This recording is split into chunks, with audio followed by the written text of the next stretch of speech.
오늘 수능을 치른 수험생들 그리고 마음 졸이셨던 학부모님들 모두 고생 많으셨습니다. 오늘 EBS 채널에서는 생방송으로 2026 수능에 대한 분석 방송이 진행되었는데요. 이번 영상에서는 그중 핵심 내용을 중심으로 정리해 드릴게요. 먼저 국어 영역의 핵심은 EBS 교재와의 연계율이 50%를 넘었다는 점이었습니다. 무엇보다 중요한 건 수험생들이 체감하는 연계율이 높을 것이라는 부분이에요. 고3 3월과 8월이 되면 EBS 수능 특강과 수능 완성 교재가 나오거든요. 이거는 미리 볼 수가 없어요. 당해년도 3월과 8월에 나오거든요. 여기에 나오는 지문을 이용해서 문제를 냈다는 것은 지문을 똑같이 냈다는 것이 아니고요. 비문학 같은 경우 제재나 소재가 같은 것을 출제한다는 얘기예요. 이것이 수험생들의 부담을 실제로 줄여줍니다. 생판 모르는 지문이 나오면 글로서만 이해해야 해서 지문에 대한 이해도가 떨어지고 시간도 많이 걸리거든요.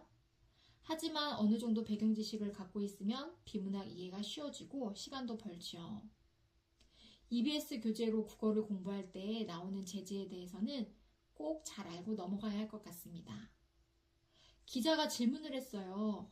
열 팽창 어쩌고 이 지문은 과학 선택자에게 유리한 것이 아니냐고요. 그러자 이렇게 대답을 했습니다. 언어적인 능력을 가지고 주어진 지문을 읽고 문제를 풀 때 전혀 문제가 되지 않는 문항이었다고요. 과도한 추론을 요구하는 문제는 어렵게 느끼지만 지문에 기반한 추론이 가능한 문제였기 때문에 별 문제가 되지 않는다는 것이 답변이었습니다. 또한 보기 문제를 관점을 가지고 정확히 읽어낼 수 있어야 함이 강조되었어요. 변별력 높은 문제에서 보기 문제가 많은 것은 여전히 국어에서 추론이 가장 어렵고 고난이도 문제라는 점을 알 수 있었습니다. 또한 과도한 서교육으로 유리할 수 있는 문제들은 배제를 했다고 해요.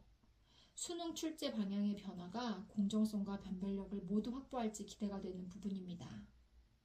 뒤이은 패널들이 국어 공부에서 중요한 것을 말씀해 주셨는데요.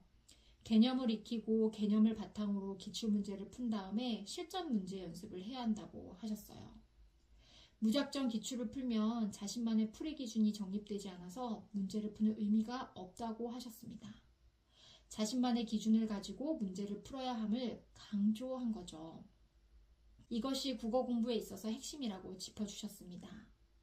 국어도 정답이 되는 이유와 안 되는 이유를 수학 풀듯이 쓰라고 하는 공부법을 여러 국어 선생님께서 추천해 주시던데 위와 같은 맥락이라는 생각이 들어요. 수학은 작년과 난이도가 유사하고 하위권, 중상위권, 상위권, 최상위권을 가르는 다양한 난이도의 문항이 나왔다고 합니다. 공통수학 1, 2에서 22번, 21번 문항이 출제되었는데 이 문항들이 변별력이 가장 높을 것으로 보았어요. 이 문제들의 특징은 사교육에 의한 문제풀이 기술이나 반복적 학습이 유리하기보다는 개념에 대한 이해가 밑바탕이 되어 있어야 했다고 강조하셨어요.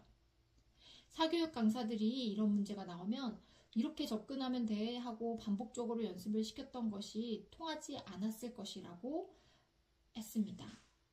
과도한 계산을 요구하거나 풀이 시간이 오래 걸리는 문제를 배제하고 정확한 개념이 없었다면 까다로울 수 있는 문제가 많이 나왔다고 해요.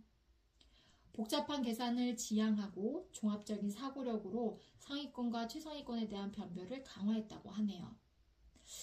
그리고 연계율은 총 30문항 중 15문항이 연계되었다고 합니다. 정확한 개념의 중요성이 국어와 수학 모두에서 나왔습니다. 수학 공부에 있어서는 막힌 문제가 나올 때마다 다시 개념으로 돌아가는 것이 중요할 것 같아요. TV에 나오신 선생님들께서도 단순한 채점보다는 개념 공부에 전력을 다하고 꾸준하게 노력하는 것이 중요하다고 강조하셨어요. 영어는 작년과 출제 기조가 유사하나 작년보다 최상위권을 변별하는 문제가 더 어려워서 전반적으로는 약간 더 어렵다고 느껴졌을 거라고 말씀하셨어요.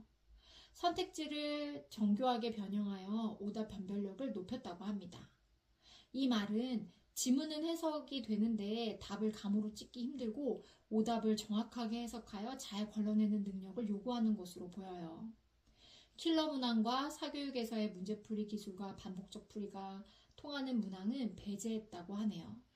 대신 다양한 유형에서 지문의 정확한 해석을 요구하는 문제를 해결할 수 있는지를 계속 강조하였고 빈칸, 순서, 문장 삽입에서 변별력을 유지했다고 했습니다.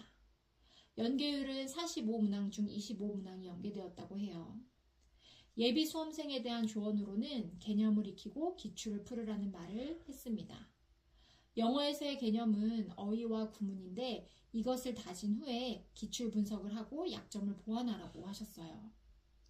또한 수험 생활에 있어서는 지구력이 중요함을 강조하며 2학기 기말고사가 끝나고 겨울방학을 맞이하기까지 2주를 잘 활용하려고 말씀하셨네요. 오늘 분석해드린 수능 대비 공부 방향을 잘 숙지하셔서 우리 모두 원하는 좋은 결과를 얻으시기를 응원하겠습니다. 긴 이야기 들어주셔서 진심으로 감사드립니다. 구독과 좋아요도 부탁드리며 다음 영상에서 뵙겠습니다. 안녕히 계세요.